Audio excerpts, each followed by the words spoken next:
Very simple. ಈಗ start ಆಗಿದೆ ಒಳ ಮೀಸಲಾತಿ, ಹೊರ ಮೀಸಲಾತಿ, ಅದು ಇದು ಏನೇನು. ತುಂಬ ಜನ ನನಗೆ ಬೈಕೊಂತಾರೆ, ಒಂದಷ್ಟು ಜನ ಓಕೆ ಅಂತಾರೆ. ನನ್ನ ಹಕ್ಕು.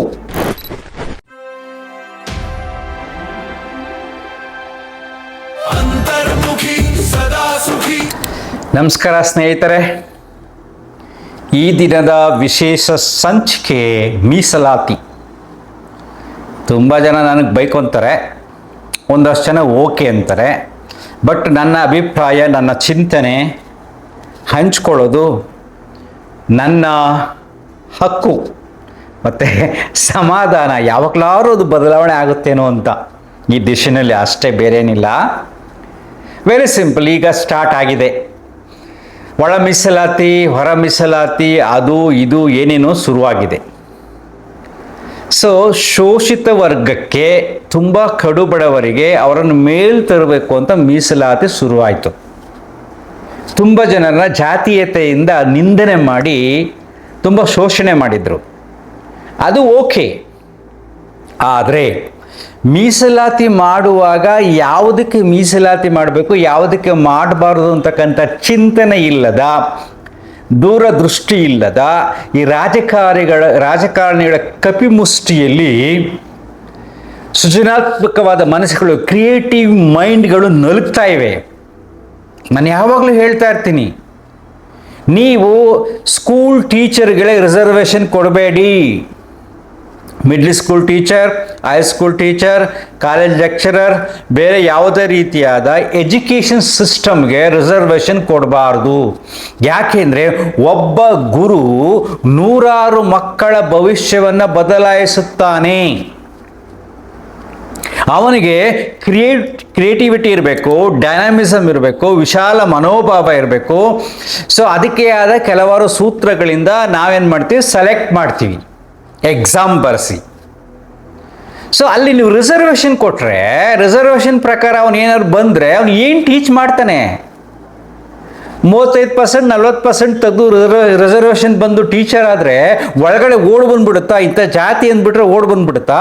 ಅವನಲ್ಲಿ ಆ ಶಕ್ತಿ ಇರಬೇಕು. ಅವನು ಯಾವ ಜಾತಿಯರಾಗಿರಲಿ, ಕೀಳರಾಗಿರಲಿ, ಮೇಲರಾಗಿರಲಿ, ಅವನ ತಲೆಯಲ್ಲಿ ಏನಿದೆ, ಬುದ್ಧಿ ಏನಿದೆ, ಅವನು ಹೊಸದನ್ನು ಏನು ಕೊಡಬಲ್ಲ ಈ ಸಮಾಜಕ್ಕೆ. ಯಾಕೆಂದರೆ ಅವನ ಮೇಲೆ ಅವನ ಲೈಫ್ ಲಾಂಗ್ ಎಷ್ಟೊಂದು ಜನ, ಅಂದರೆ 60 ವರ್ಷ ಆಗೋವರೆಗೂ ಎಷ್ಟೊಂದು ಜನ ಡಿಪೆಂಡ್ ಆಗಿರ್ತಾರೆ ಅವನ ಬುದ್ಧಿ ಮೇಲೆ. ಸೊ ಅವ್ನು ರಿಸರ್ವೇಷನ್ ತೊಗೊಂಡು ಬಂದರೆ, ಅವನ ಕ್ರಿಯೇಟಿವಿಟಿ ಇಲ್ಲ ಅಂದರೆ ಎಷ್ಟು ನಾವು ಸಮಾಜಕ್ಕೆ ಕೆಟ್ಟ ಕೆಲಸ ಮಾಡ್ತಾ ಇದ್ದೀವಿ ಅನ್ಸಲ್ವಾ? ಈ ದಿಶೆಯಲ್ಲಿ ಯೋಚನೆ ಮಾಡಿದಾರಾ? ಎಜುಕೇಷನ್ ಸಿಸ್ಟಮಲ್ಲಿ ರಿಸರ್ವೇಷನ್ ಕೊಡಬಾರ್ದು.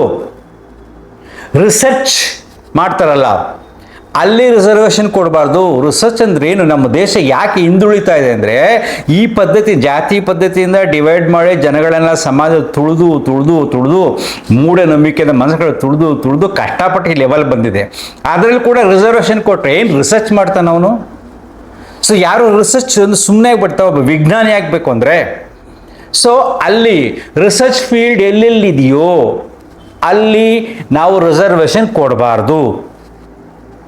ನೆಕ್ಸ್ಟ್ ಇಸ್ ಮೆಡಿಕಲ್ ಎಲ್ಲರಿ 45, 50, 60 ತಗೊಂಡ್ಬಿಟ್ಟು ಯಾವುದೋ ರ್ಯಾಂಕ್ ಎಷ್ಟೋ ದೂರ ಇದ್ದು ಅವ್ರು ಮೆಡಿಕಲ್ ಡಾಕ್ಟ್ರು ಮಾಡಿಬಿಟ್ರೆ ಏನು ಕತೆ? ಕೆಲವು ಕಡೆ ಹೇಳ್ತಿರ್ತಾರೆ, ಆ ಭಯ ಆಗುತ್ತೆ. ಮೆಡಿಕಲ್ ಸುಲಭ ಅಲ್ಲ, ಅದೊಂಥರ ಎವ್ರಿಡೇ ರಿಸರ್ಚ್ ಇದ್ದಂಗೆ. ಪೇಷಂಟ್ಸ್ಗಳ ಜೊತೆ ಇರಬೇಕಾದ್ರೆ ಅವನ ಮನಸ್ಸು, ಅವನ ಬುದ್ಧಿ ವಿಕಾಸವಾಗಿರಬೇಕು. ಕೆಲವು ಕಡೆ ಕ್ಯಾಂಪಸ್ಗಳಲ್ಲಿ ಹೋಗಿ ನೋಡಬೇಕು, ಒಂದೊಂದು ಕಡೆ ರಿಸರ್ವೇಷನ್ ಪಾಲಿಸಿನಲ್ಲಿ ಲೆಕ್ಚರರ್ಸ್ಗಳು ಬಂದ್ಬಿಟ್ಟಿರ್ತಾರೆ. ಆ ಲೆಕ್ಚರರ್ಗಳ ರೌಡಿ ಥರ ವರ್ತನೆ ಮಾಡ್ತಾರೆ.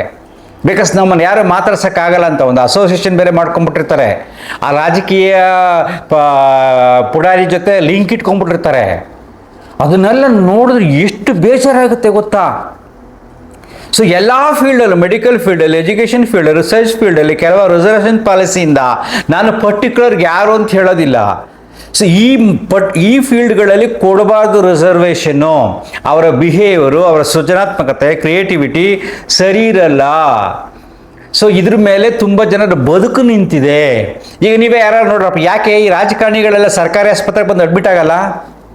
ಅವ್ರಿಗೆ ಮಾತ್ರ ಪ್ರೈವೇಟ್ ಬೇಕು, ದೊಡ್ಡ ದೊಡ್ಡ ಆಸ್ಪತ್ರೆ ಅಂತ ಬೇಕು. ಏನೋ ಒಂದು ಸಣ್ಣದಾಗ್ಬಿಟ್ರೆ ಸಾಕು, ಹೋಗಿ ಅಪೋಲೋಗೆ ಸೇರ್ಕೊಬಿಡು ಅಂತ. ಯಾಕೆ ವಿಕ್ಟೋರಿಯಾ ಆಸ್ಪತ್ರೆ ಕಳಿಸಿ, ಅಲ್ಲಿ ಬಂದು ಸೇರ್ಕೊಳ್ಳೋಕ್ಕಾಗಲ್ವಾ?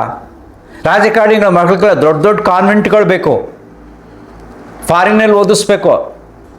ಆದರೆ ಇಲ್ಲಿ ಸರ್ಕಾರಿ ಶಾಲೆಗಳೆಲ್ಲ ಕಾಳೆ ಹೊಡಿತಾ ಇರಬೇಕು. ಯಾಕೆ? ಅಲ್ಲಿ ಎಜುಕೇಷನ್ ಸರಿ ಇಲ್ಲ. ಯಾಕೆ? ರಿಸರ್ವೇಷನ್ನಿಂದ ಟೀಚರ್ಸ್ಗಳು ಮಾಡಿರ್ತೀರಾ. ಎಲ್ಲಿ ತಲೆ ಇರ್ತದೆ? ಯಾರೋ ಕೆಲವ್ರಿಗೆ ಇರ್ತದೆ, ಇಲ್ಲ ಅಂತಲ್ಲ. 100%ಅಲ್ಲಿ ಒಂದು 10%, 100ರಲ್ಲಿ 10% ಜನಕ್ಕೆ ಯಾವುದೇ ಜಾತಿ ಆಗಲಿ ತುಂಬ ಬ್ರಿಲಿಯಂಟ್ಸ್ ಇರ್ತಾರೆ. ಈ 90% ಕಷ್ಟ ಇರುತ್ತೆ. ಸೊ ಅಂಥವ್ರಿಗೆ ನಾವೇನು ಮಾಡಬೇಕು? ಒಳ್ಳೆ ಎಜುಕೇಷನ್ ಫ್ರೀಯಾಗಿ ಕೊಡಿ, ನೋ ಪ್ರಾಬ್ಲಮ್. ಎಲ್ಲ ಜಾತಿಯ ಬಡವರಿಗೆ ಉಚಿತವಾಗಿ ಲಕ್ಸುರಿಯಸ್ ಆಗಿ ರೆಸಿಡೆನ್ಷಿಯಲ್ ಸ್ಕೂಲ್ಸ್ಗಳು ಮಾಡಿ ನೀವು ಅಲ್ಲಿ ಟ್ಯೂಷನ್ ಕೊಟ್ಟು ಬೇಕಾದರೆ ಅಲ್ಲಿ ಚೆನ್ನಾಗಿ ಟ್ರೈನ್ ಅಪ್ ಮಾಡಿ. ಆಮೇಲೆ ಅವ್ರ ಕೆಲಸ ತಗೋಬೇಕು ಅಂದರೆ ಕರೆಕ್ಟಾಗಿ ಎಕ್ಸಾಮ್ ಬರಬೇಕು, ಇಂಟರ್ನಲ್ ಪಾಸ್ ಆಗಬೇಕು, ಅವ್ರ ಕೆಲಸಕ್ಕೆ ಬರಬೇಕು. ಆಗ ನಾವು ಈ ಸಮಾಜಕ್ಕೆ ಒಳ್ಳೆ ಕೆಲಸ ಮಾಡ್ತಾ ಇದ್ದೀವಿ ಅಂತ ಅರ್ಥ. ಈ ದಿಶೆಯಲ್ಲಿ ಯಾರು ಯೋಚನೆ ಮಾಡೋದಿಲ್ಲ? ರಾಜಕಾರಣಿಗಳು ಯೋಚನೆ ಮಾಡೋದಿಲ್ಲ, ದೊಡ್ಡ ದೊಡ್ಡ ಎಜುಕೇಷನಿಸ್ಟ್ಗಳು ಯೋಚನೆ ಮಾಡೋದಿಲ್ಲ, ಹೋರಾಟ ಮಾಡೋದಿಲ್ಲ, ಕೋರ್ಟಲ್ಲಿ ಕೇಸ್ ಹಾಕೊಂಡಿದ್ದು ಇದನ್ನೆಲ್ಲ ಹೋರಾಟ ಮಾಡೋದಿಲ್ಲ. ಯಾಕೆ ನಮ್ಮ ಸಮಾಜ ಹಿಂಗಿದೆ? ಆ ದಿಸೆನೆಲ್ಲ ಚಿಂತನೆ ಮಾಡಿ ಸಿಂಪಲ್ ವಿಡಿಯೋ ಮಾಡಿದೆ. ಎಷ್ಟು ಜನ ಬೈತಾರೋ ನನಗೆ ಗೊತ್ತಿಲ್ಲ. ಸ್ವಲ್ಪ ಯೋಚನೆ ಮಾಡಿ ನೋಡಿ. ಎಜುಕೇಷನ್, ರಿಸರ್ಚ್ ಆ್ಯಂಡ್ ಮೆಡಿಕಲ್, ಅಂದರೆ ಇನ್ನೂ ಹೇಳಬೇಕು ಅಂದರೆ ಡಿಫೆನ್ಸ್ ಸಿಸ್ಟಮ್ಗಳಲ್ಲೆಲ್ಲ ನಾವು ರಿಸರ್ವೇಷನ್ಸ್ ಪಾಲಿಸಿ ಮಾಡಬಾರ್ದು. ಅವರ ಯೋಗ್ಯತೆ ಅರ್ಹತೆಯ ಆಧಾರದ ಮೇಲೆ ಬಂದಾಗ ಸಮಾಜದ ಸ್ವಾಸ್ಥ್ಯ ಚೆನ್ನಾಗಿರುತ್ತೆ. ಸಮಾಜದ ಒಳ್ಳೊಳ್ಳೆ ಮಕ್ಕಳುಗಳು, ಒಳ್ಳೆ ಕ್ರಿಯೇಟಿವ್ ಮಕ್ಕಳುಗಳನ್ನ ನಾವು ಕೊಡ್ತೀವಿ ಈ ಸಮಾಜಕ್ಕೆ. ಅರ್ಥ ಆಗ್ತಿದೆಯಾ? ಒಂದು ಗೋರ್ಮೆಂಟ್ ಸ್ಕೂಲಲ್ಲಿ ಏನೂ ತಲೆ ಇಲ್ದರನು ರಿಸರ್ವೇಷನ್ ಪಾಲಿಸಿರೋ ಕುಳಿತುಕೊಂಡ್ರೆ ಆ ಮಕ್ಕಳಿಗೆ ಏನು ಪಾಠ ಮಾಡ್ತಾನೆ ಅವನು? ಇನ್ನು ಕಾಲೇಜ್ಗೆ ಹೋದರೆ ಅವನು ರೌಡಿ ಆಗ್ತಾನೆ. ಕೆಲವು ಕಡೆ ಈಗಲೂ ಹಂಗೆ ಇದೆ. ತುಂಬ ಜನ ಹೇಳ್ತಾ ಇರ್ತಾರೆ, ಅಲ್ಲಿ ನೋಡಬೇಕು ಅವ್ರ ಕತೆ, ನಾವು ಅವ್ರ ಹತ್ರ ಮಾತಾಡೋಕ್ಕಾಗಲ್ಲ ಅಂತ, ಅಲ್ವೇನ್ರಿ? ಸೊ ಈ ದಿಶೆಯಲ್ಲಿ ಯೋಚನೆ ಮಾಡಿ. ಇಷ್ಟ ಆದರೆ ಶೇರ್ ಮಾಡಿ, ಸ್ವಲ್ಪ ಥಾಟ್ ಸಮಾಜಕ್ಕೆ ಬರಲಿ. ಅಟ್ಲೀಸ್ಟ್ 1 or 2 or 3ನಲ್ಲಿ ಇದೆಲ್ಲ ರಿಸರ್ವೇಷನ್ ಪಾಲಿಸಿನ ತೆಗೆದಾಕಲಿ.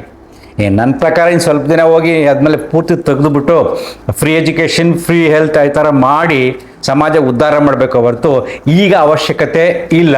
ಈಗ ಜಾತೀಯತೆಯೇ ಒಂದು ಸಮಸ್ಯೆ ಕಾಡ್ತಾ ಇದೆ, ಅದನ್ನು ನಾವು ಹೊರ ಬರಬೇಕು ಅಷ್ಟೇ. ನನ್ನ ಆತ್ಮೀಯ ಕಳಕಳಿ. Thank you. ಅಂತರ್ಮುಖಿ, ಸದಾ ಸುಖಿ. ನಮಸ್ಕಾರ.